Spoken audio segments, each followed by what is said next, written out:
Welcome to the Plan to Eat podcast, where I interview industry experts about meal planning, food, and wellness to help you answer the question, what's for dinner? Hello, and thank you for joining me today on the Plan to Eat podcast. I have Monica Corrado back on the podcast today. She was on the podcast a little over a year ago in episode 23.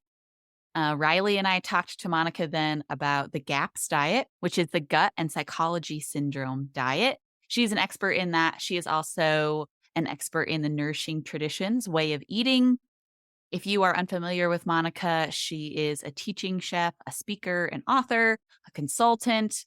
She has so much experience in food and creating food that is nourishing and creating it in traditional ways. So if you haven't listened to her previous episode, go back to episode 23 and listen to that one. Today, our focus is mostly on nourishing traditions, what that style of eating is, what some of the principles of nourishing traditions are. Monica gives a lot of tips and tricks for how to implement some of these things into your life. We talk about time management and time saving when you're learning how to make traditional foods. So she gives lots of great information, and I hope you enjoy. Monica, thank you so much for joining me on the podcast for your second time here. Thank you. Thank you. So much fun. Thanks for having me. Yeah. So, in case anybody hasn't listened to your first episode, why don't you just give us a little intro of who you are and what you do? So, my name is Monica Corrado. I am a teaching chef first. I'm also a holistic nutritionist. I'm a certified GAPS practitioner, and I am the GAPS chef, which means that Dr. Natasha has me teaching all the practitioners and coaches how to cook for the GAPS diet. I'm on her teaching team. So I'm also an author, speaker, consultant. I work one-on-one with clients. I do online classes. I do live classes. Most of what I do is to try and get people connected to their own bodies, connected to the earth, connect through food, right? Like, how can you be well by getting in the kitchen? How can you be well by cooking your own food? How can you be well by knowing your farmer and knowing where your food comes from? So that's what I've been doing for a long time, and I love it. When Riley and I talked to you last time, we talked a lot about your experience with the GAPS diet, but you're also a member of the Weston A. Price Foundation, right? Which is kind of why I Yes, wanted you on today, is to talk more about nourishing traditions. sure. Yes, I actually am on the honorary board of the Weston A. Price Foundation, honorary board member. That means that, yeah, I've been with the foundation really since it started, which is a long time ago, over 20 years. I think we just had our 23rd International Conference of Wise Traditions. Yes, today we're going to talk about nourishing traditions. So I love Weston A. Price. I hope everybody knows who he was. Probably not. He was a dentist. He was a dentist from Cleveland a long time ago, like 30s, like 1930s. So we're coming on 100 years or so. Oh, long time ago.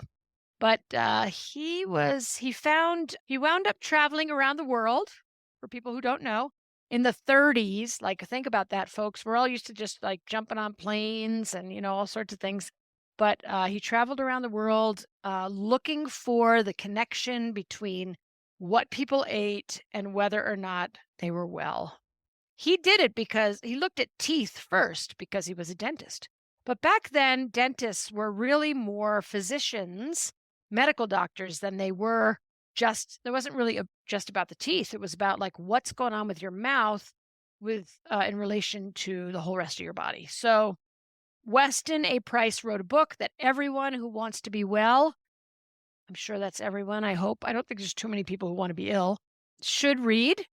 I suggest. It's called Nutrition and Physical Degeneration, and it's been in print for, I don't know, almost 100 years. So that's what the basis of the Weston A. Price Foundation is. Sally Fallon, now Sally Fallon Morell, founded. She's the founder of the foundation, and it was really put together to get people to start thinking about the connection between what they eat and what happens in their bodies. And so it's really, at this point, all about education and food, farming, and the healing arts. So if people want to learn more about Weston A. Price, you go ahead and get that book, Nutrition and Physical Degeneration, which is not a fad, folks. The cool thing about Weston Price is this is not a fad. It's not a fad diet. There's a lot of diets out there, but Mhm. this is like the research that was done of people around the world. How did they stay well? What did they eat? And there are really principles that go through. They're like themes. They're like threads. They are the same that go through people, whether they were living in Switzerland or they were living up in, what am I thinking of? Like they were Eskimos. Like it doesn't matter where they were. Were they in the Amazon? Were they Eskimos? Were they like living in the Pacific Islands? Whatever. Were they, in Europe? All the dietary principles are the same. Mm. Like, how do you stay well? You eat certain foods, and you eat foods prepared in a certain way. So, yes. So go get the book, or and jump on the Weston A. Price website, which is Weston, not like the Westin hotel right, chain, WESTON Price.org. And the greatest thing is that they now have the Wise Traditions podcast. I don't know how many millions of downloads. I don't know. Maybe it's not millions, but certainly it's a lot. They've got a lot of downloads, all sorts of health topics. Wonderful to listen to. So people should learn there. So, yes, I've been involved for over 20 years. And I started my teaching. So I teach what I call cooking for well-being, but my whole company was built before I even learned about GAPS, because GAPS wasn't around yet. I taught from Nourishing Traditions, the cookbook by Sally Fallon, and Mary Enig. The two of them, they're co-authors. People don't know that. I could talk about that if you want. But yeah, I started teaching from Nourishing Traditions, and that's what I do. I teach people how to make real food. So, if somebody hasn't heard of Nourishing Traditions yet, what are some of those principal ideas around that style of eating food and preparing food? Sure, yes. So Nourishing Traditions is the cookbook that anybody can pick up. It's everywhere, obviously on Sally's website, on Amazon, blah, blah, blah, bookstores, etc. So how can I say? It's about cooking what we call nourishing traditional food. So then you say, well, what is that? So all around the world, what do? We make broths and stocks, bone broth and stocks. We ferment things. So fermentation, lacto fermentation. So, right, we're making sauerkraut. Everybody knows sauerkraut now, thank God. So I say that because when I first started teaching, everybody was afraid of ferments because there are microbes and we're going to die. In any case, we've come a long way, baby. So lacto ferments, which are sauerkraut, kimchi, pickles, all those types of things. So any of your fermented foods, of which in Colorado, which we love, is an explosion of ferments that people make, and you can find them in natural grocers and other markets, Whole Foods, of course. But so stocks and broths, using bones to make, nourishing stocks, and then cooking from that, lacto fermented foods, and then cultured dairy. Cultured dairy, what is that? Yogurt, cultured cream, kefir or kefir. People say kefir. It's Kefir. We try to roll it, kefir. So kefir, cultured cream, all those yogurt. So cultured raw dairy, if you can get it, which you can because of the Real Milk Initiative through the Weston A. Price Foundation over the last 20 years or so.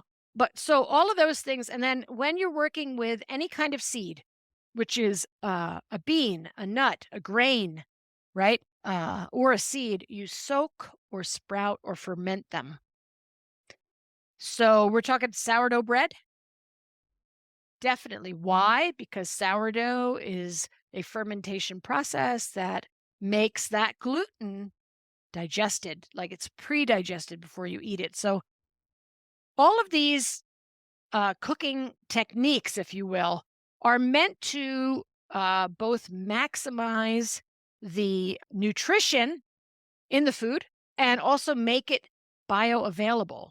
Now, I'm not sure that Weston Price would use that word back then, but right, these are pre-digestion techniques, which makes the food more available to the body, which is what we need and want. So Mhm. it's really those 4 areas, and so Nourishing Traditions is a cookbook.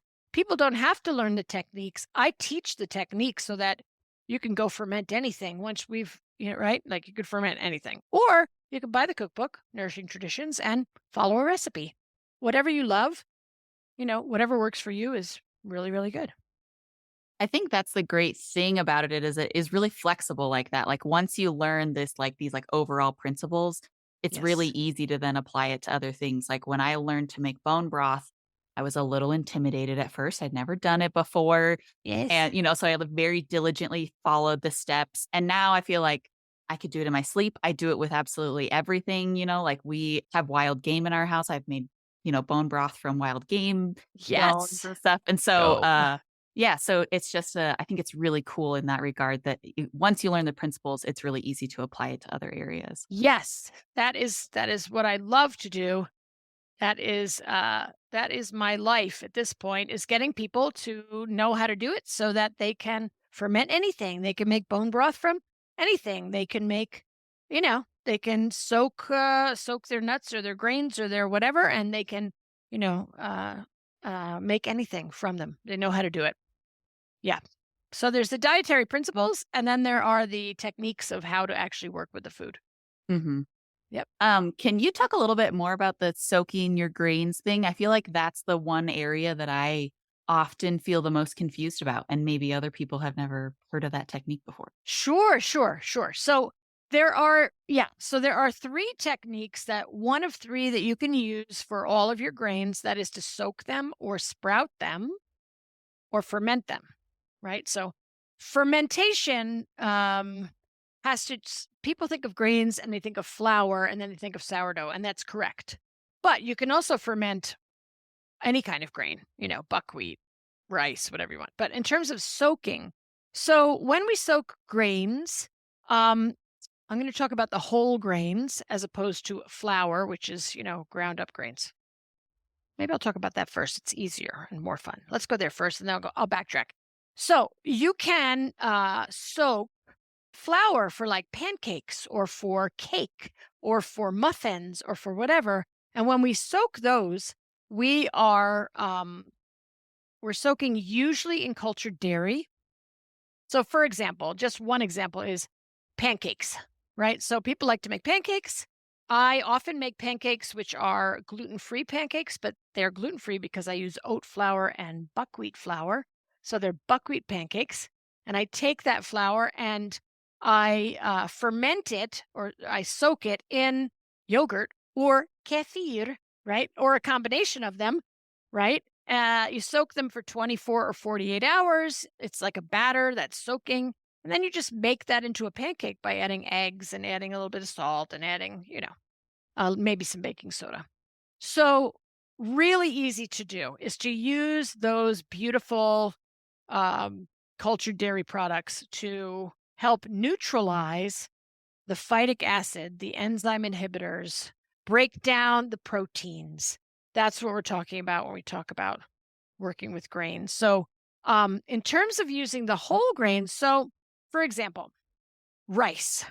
Rice can be either soaked, which means you soak it in water and what we call I call it a neutralizer, um, which is an acid. So it's either going to be water with lemon juice, water with whey, which you drip from yogurt, water with a little bit of yogurt. Those are all going to be giving you an acid medium, which will help to break down and pre-digest the rice. I actually have a really cool chart if people want to know about that, because it gets complicated. I can't just say, well, for every single grain, you do this. Well, it's kind of that way, but I have a bean and grain chart, which I should probably send you information about, that they can find on my website, about like how much grain to what kinds of neutralizers and how much and for how long. And And it's pretty and it's all hand illustrated, so it's easy for people. They like to put it in their kitchen, so they don't have to go look up a recipe, right? But for rice, we can soak and then, or we can also cook rice in that fabulous bone broth that you made. Mm. Because cooking in broth for a long period of time also helps to reduce these anti-nutrients, which a lot of people don't think about. But there's so much goodness to making bone broth. Mm. Now, I don't talk about bone broth a lot these days because when I'm teaching GAPS, because we don't do bone broth in GAPS, we do meat stock. But for everybody else who's not on GAPS, bone broth is a great thing to do. Yeah, so we soak the grains. I mean, another example is oats, like oatmeal, right? Like oatmeal is a great breakfast. Oats are a nervine, meaning they're calming to the system, they're grounding, they're delicious, right? But everyone's going out and either getting a packet and microwaving it, or they're certainly not soaking them. Why? Because it's not anywhere on the package. There's nowhere that tells you should soak your oats. But if you soak oats in water and a little bit of yogurt, or water and a little bit of kefir, or water and some lemon juice if you don't do dairy, and you soak it for 12 to 24 to 36 hours, all of a sudden, those oats being pre-digested will not give you a blood sugar spike. Like you can eat oatmeal in the morning and it can carry you till noon. Whoa. As opposed to, oh my goodness, I just ate a bunch of grains and now my blood sugar, right, spikes and crashes and I need to eat at 10 o'clock, right? So oats are a wonderful thing to soak. Mm. Really good idea to soak the oats. So those are just two examples of, and I could keep going. We could talk about grits. We could talk about lots of other things if you want to, in terms of, but it's really important. I'm telling, like it's so important. We are such a grain heavy culture in the U.S. And unfortunately, when quick breads came along, which was either right before or right after World War II, but certainly early 1900s, quick breads came along. What did that mean? That means you didn't have to make a sourdough to get a rise anymore, right? Now you could just add a little baking soda or a little baking powder and go bake something. Mm. Now, this is a big darn deal because that means that the pre-digestion technique of sourdoughing or fermenting the grain prior to baking was lost. And 99%, I don't know, 95%, the vast majority of all baked goods anywhere in a store in America, even in bakeries, is not digestible Mm. because they have not soaked or sprouted or fermented the flour. And it doesn't matter if it's organic or not. It doesn't matter if it's artisanal or not, blah, blah, blah. If it hasn't been soaked or sprouted or fermented, then you are doing your body a really big disservice because your body can't use that. It Mm. can't access the nutrients. It can't break it down. It can't digest it.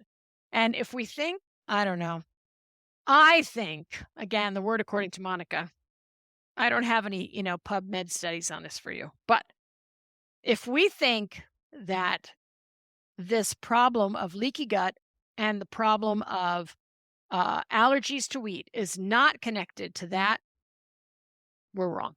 Mm. So if I'm making like a rye bread at home, Yeah, because I really love rye bread, I love rye bread too. adding yeast to my rye bread and letting it do its, rising process, its proofing process, that's not the same as fermentation, correct? No, that's great. That is Oh, exactly what okay. you need to be doing. Okay. Yes, but I mean, better. Yeah. So you're making rye bread. That's what we want to do. So that is what what I'm talking about is, oh, I go and buy a bag of flour, which is probably already rancid, by the way, if you buy it in the store. But let's say we go, no joke, we go off, I buy my organic flour or not, but preferably organic flour. I buy a bag. And then I take out Aunt Matilda's recipe. And then right, this is not Nourishing Traditions, by the way. This is, right?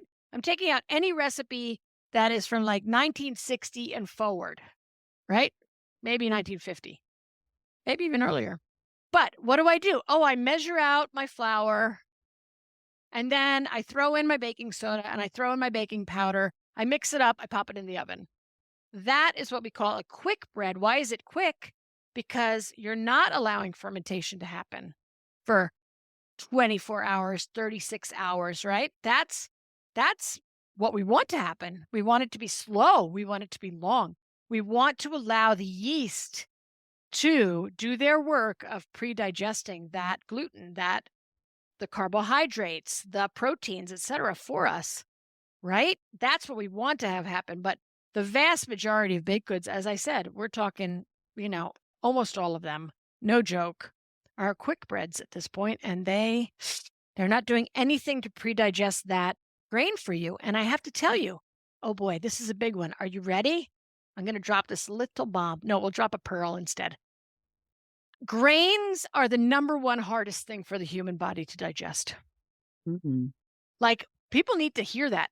Grains are the number one hardest food for the human body to digest, not a T-bone steak. Like, everybody's like, "Oh, meat." No, no, we've got canines, right? Like, we've got that, and we also have a stomach, one stomach that breaks down protein. We know how to do that. Our body does. Our bodies are not made to break down grains. We're just not. So, and that's just a fact of human life. You know, it's not about anything other than the fact of the way we're built. And so, one of the things, so it's so important for us to either soak or sprout or ferment our grains prior to eating them. It's easy to do. Once you know how to do it, like you said, you're making your bone broth. Woohoo! Now you get the bones, you throw them in the pot with love. You put in the water, right? You know what you're doing. It's just the same. You just learn how to do it. It becomes second nature. And I'm telling you, people's digestion, your digestion is so much better. Your energy is so much better. And oh, by the way, we don't have to worry about things like it's hard for me to say we don't have to worry about leaky gut, but certainly not working with your grains contributes. Mm. Yeah. So I imagine that a lot of people who get started with Nourishing Traditions, maybe they buy Sally Fallon's book and they read through it and they just think, this seems like I don't have time for all of these things. Mm. How do you help overcome that obstacle? Great. I love these questions. Great question. And actually what's really funny is that's a lot of what I do for people, right? So is help them like figure out how do I do this? So one of the things that I like to there's two ways to go at it. One is to schedule it in. Like, oh my goodness, do you like we schedule our hair appointments, right? We schedule when we're taking the car in. We schedule the dentist. We schedule these things. We do not make time in our schedule for cooking. We don't. So we've got to kind of, right? So if we did, we would have a lot less stress. So, for example, fermentation, you could, and I suggest people do this. We're in summer, farmers markets. Hit the farmers market now, have a fermentation party, and ferment a bunch of stuff and put it up, right? And then you have it. Like, do it once a quarter. You Hmm. don't have to ferment every day. Fermentation is so great. You do it, you schedule it, and then you've got what you need for the next 3 months. Yippee! Right? You can make fermented ketchup and pull it out of your fridge. There it is. You can make sauerkraut. You can make kimchi. You can make pickles. Woohoo! You can make all sorts of ferments. So I really suggest that people, get the kids involved. It's easy to do. Get your neighbors involved. Make it a family affair. Make it a mom's night. I don't care. Just have some fun around the table fermenting and do that once a quarter. And then in terms of bone broth, I really, making soup is one of the fastest meals you can make when you right? If you've got a freezer full of broth, right? So you can either make lots of bone broth once a month or once a quarter, or you can make it as you cook, right? Like so there you go. In terms of bone broth, oh, I roasted a chicken. Oh, we ate the chicken. Oh, I threw the bones in the freezer. Great. Oh, I roasted another chicken. Oh, I threw the bones in the freezer. After a while, you just make it as part of what you do. Oh, I've got bones. I'm going to put the bones up. I'm going to put them in my crock pot and I'm not going to worry about it for the next 8 to 12 hours. Done. So, scheduling, really important, just making time and then using crock pots. I'm all about that. Incredible.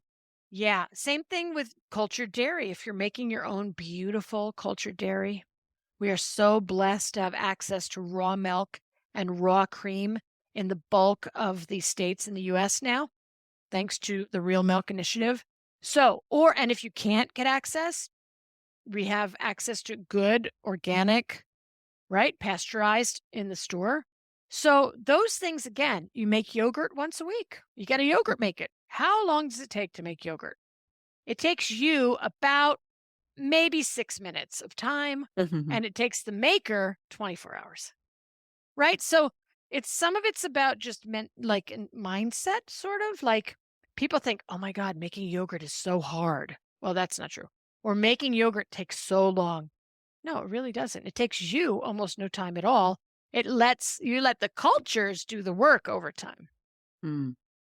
Whether you've got a yogurt maker and you can turn it on for 24 hours, or you've got a wide mouth stainless steel thermos, you put the cultures in, you heat the milk, you put the cultures in, you stir it around, you cap it, you leave it on the counter. Oh, tomorrow I've got yogurt. So it really is sort of just getting used to it, you know, uh, getting used to the idea of I'm going to make my own yogurt instead of spending, you know, $6, $8 at this point. God help us. Right, a quart of good yogurt at the store, which is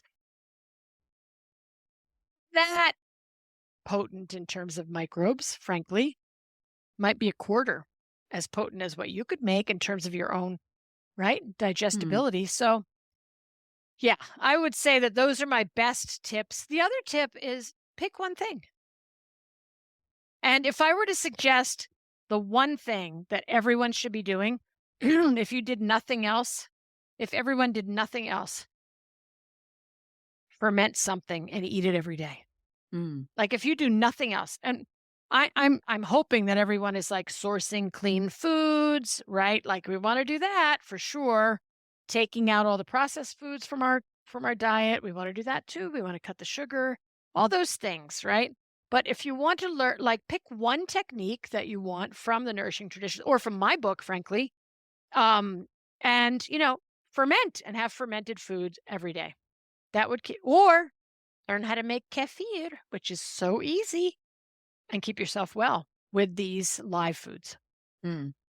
And so the argument against just simply buying sauerkraut or kefir in the grocery store is that when you make it at home, there's the amount of microbes and healthy bacteria in there is much greater, right? Yes.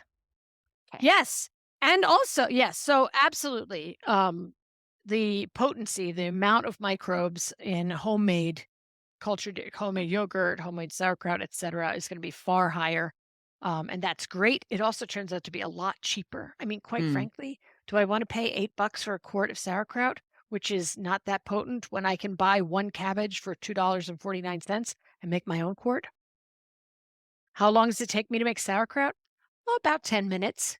Mm. And then I just put it in the jar and let time do the rest of the work. So, yeah, we are thankful that we can find these things in the store, because we couldn't find these ferments in the store for a long time.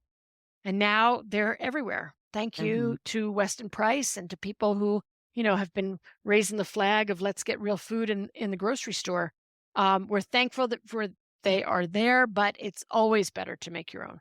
Okay. But if someone says to me, you know what, I just don't have time, then buy it. Great.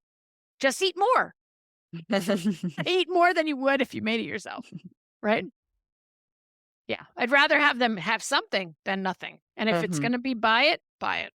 But get it in. Get those microbially active, potent foods into your diet. Everyone's got to do it if they want to be well in this, in our current, well, at all. So there's kombucha you can buy now. You could never buy kombucha 10, 20 years ago. There was no kombucha, right? So there's kombucha, there's kefir, water kefir, which they call other things. There's all sorts of fermented foods out there. Yes, make sure. to keep them in your diet. Everybody should be eating them every day. Because the point is this, folks, you have to eat them every day in order to actually start getting your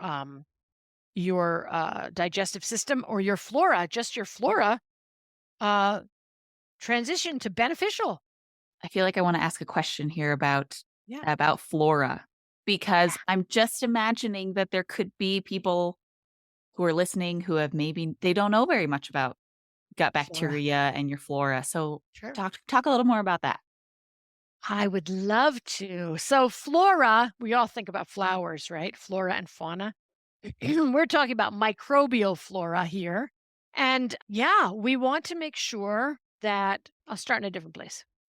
Scientists have found that humans are more made up by microbes more than cells. We have more microbes, which we call flora, microbes in our body than cells in our body.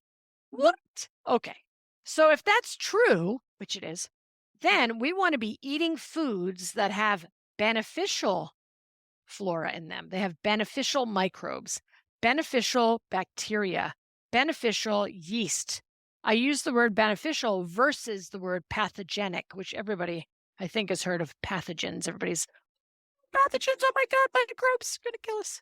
So, if you want to stay well, and we do, if we want to stay well, if we want to avoid colds and flus and viruses and all of that, and yes, I am speaking clearly about those things, then we need to be eating and drinking foods that have the beneficial microbes in them. They will help us stay well through cold and flu season, through anything else that's out there. And Dr. Natasha Campbell McBride, who wrote the GAPS diet, some people know about it, some don't. Gut and psychology syndrome heals autism and many other things. In any case, she has said that if everyone were to drink a cup of kefir every day, 1 cup that's 8 ounces of kefir, K-E-F-I-R, milk kefir. This is not the one you buy in the store. This is the one you make yourself because it has to be potent, that you would not have to worry about viruses. Mm. And yeah, so if you want to stay well, you learn how to make kefir, which is easy, easy, easy, so much easier than yogurt. And I already told you how easy yogurt was. Very easy to make, and you drink it every day. So again, back to the flora thing. Flora is another word for microbes. It's another word for, beneficial microbes versus pathogenic microbes. And we really want to make sure that the beneficial microbes are winning, if you will. Now, I want to say one more thing because you started it. So here we go. The vast majority of Americans are eating far too much sugar in the form of carbohydrate. Carbohydrate and sugar are the same, but I'm not saying everybody's eating white sugar, although they are. But sugar is pasta, bread, all these things that were not fermented, sprouted, right? Soaked. They're eating pasta and pizza and muffins and cakes and cookies and bagels and crackers. I mean, hello. These are all carbohydrates. Sandwiches. I mean, heck, I was brought up on Wonder Bread. I was, not only mom, but right, sandwiches. We all ate sandwiches, right? Wonder Bread and bologna, Oscar Mayer. But all of these things, bread, pasta, all those things, rice, corn, you name it, they all feed pathogenic microbes. What? Yes, they feed pathogenic yeast, which a lot of people have heard the word candida, right? I have a candida overgrowth. I have a candida imbalance. I have candida. What does that mean? That means that for whatever period of time, you were eating far too many carbohydrates and you were feeding pathogenic yeast. Mm. They have overgrown in your body. What do? First, you starve them, take out all those carbs, all that sugar, all that processed food, all that garbage, garbage.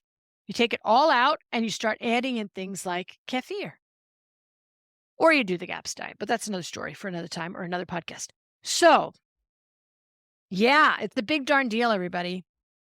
It's a big darn deal. And again, white sugar, some people heard about the white sugar plague, you know, and so now we just eat carbs instead, right? So a lot of us are not sitting there eating a candy bar every day, but we are. If you look at your own diet, I really encourage people to look at what they've been eating all day. Like, what did they eat today? Did they start with like a bowl of cereal? Oh my God, let's not even go there. Pure sugar, not soaked, sprouted, or fermented, extruded. There's nothing. The cardboard box will give you more nutrition than the cereal inside it. I did say that. Okay. So what are they eating? Or they're eating a bagel, or they're eating a muffin, or they're eating, waffles, or they're eating toast, and then they had whatever they had in the middle of the day, and then they had their lunch, which was, pasta or whatever. But the point is, we're eating far too many carbs, and we're feeding pathogens when we do, Mm. especially if we're eating those carbs that have not been soaked, sprouted, or fermented. Oh, we're going full circle here, and that are not covered with fabulous amounts of good fat, butter, ghee, tallow, lard. I know I'm opening lots of cans of worms here. It's okay. Good, right? Cream sauce, things like that.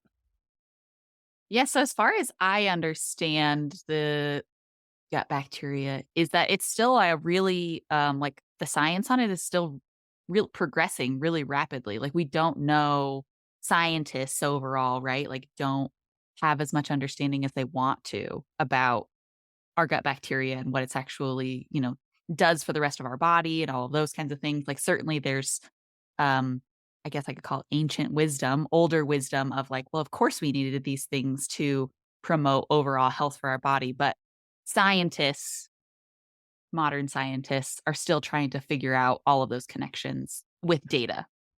So we still know that there are pathogens and beneficial bacteria or beneficial microbes. We also know that, meaning there's some microbes that are going to help you out and actually like digest your food for you, make vitamins you need, make other nutrients that you need. I mean, they're amazing what they do in your body, right? And we know that some of them are going to make you sick. So there's Mm, two kind of, just like we can divide them that way. But you are correct. Most of the scientific community has focused on bacteria. Most of their work is on bacteria. Like, I don't know. I'm going to pull 80%, but whatever. I may be wrong. Maybe it's 60, but the vast majority of work that's been done has been on bacteria. And then there's some work that's been done on fungi like Candida. Candida is actually a certain strain of fungus that's called Candida albicans. Well, there's something like over 100 different types of strains of Candida, folks. So like they're looking at one that they're saying this is the problem, like this one little thing, right? Well, not really. That's not a problem. I mean, it is a problem, but it's just one little tiny piece. The vast majority of scientific work has been in the realm of bacteria. The next has been a little bit in the fungi and yeasts, right? But, the field is so big and what's going on in our bodies is like, they really have not been looking outside of those lenses mm, for the most part. I mean, we also have worms and flukes and amoeba and all sorts of other things going on in there. And certainly, the jig is up or the bets are off or what, something like really viruses aren't even alive, folks. They're dead genetic material. That's what they are. They're not even, that's why, we don't really, we really could concentrate on, let's get the bacteria and the fungi, right? The bacteria and the yeast of kefir in our body. And let's do it every day. Let's get mm. some in every day. So you're right. They're scratching the surface. What we do know, and the way that Dr. Natasha teaches about microbes and about them, is that we need them. We need them. If we didn't have them, we'd be dead. So if we didn't actually have them in our bodies, we wouldn't be alive. Um, there is no such thing as a sterile gut, or you would be dead, like literally. But also to think about microbes, think about our bodies in terms of the macrocosm. Our body is the earth to the microbes. Like Mm, like humans are on the earth, right? Like we live on the earth and we have plants and we have, animals and we have different elements and all sorts of things. Well, we are the earth for the microbes in us. And so therefore there are communities of microbes throughout our bodies. Even Zach Bush will talk about this. He talks about and so does Dr. Natasha. They talk about communities of microbes and that there are superhighways linking those communities, right? mm. So we've got communities of microbes in our sinuses. We know that because we get sinus infections or we get congested. We've got communities of microbes in our sinuses, in our ears, in our eyes, in our groin, in our stomachs, in our large intestine, small intestine, between our toes. There are microbes everywhere. And the point is that we want to keep them in balance.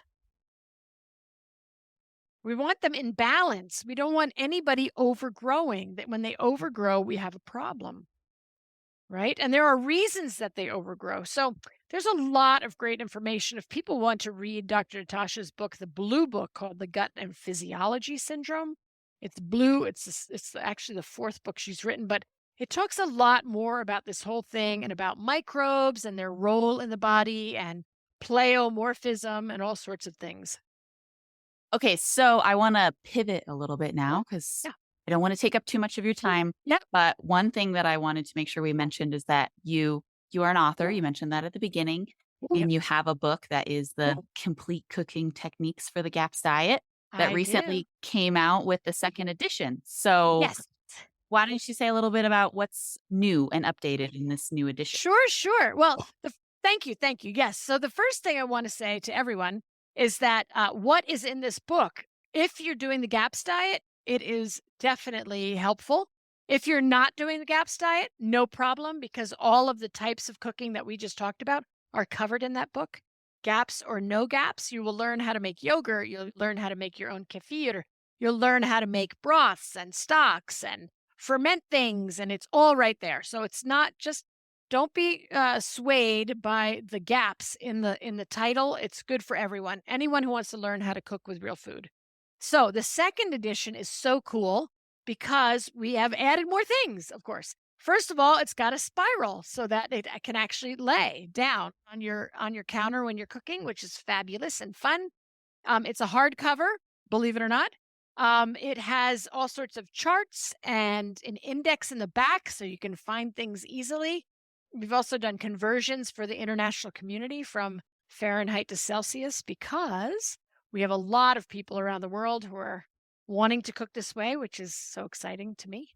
The other cool thing, which I don't know if I told you or not, is that it's now available in French and Italian. What? And next year it'll be available in German and Spanish. So Wow. I know that's so exciting. So those things are really exciting to me that now we have French speakers and Italian speakers that can also learn how to do these things so that they can cook real food, be well, feel better, all sorts of good things. Make their own sauerkraut. So if anybody wants to pick up the book, where can they get it at?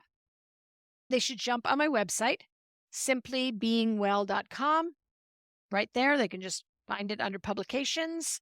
They can also go to my publisher if they want to, Saline River Press, which is Selene, Saline River Press. They are my publisher, and they have all of them.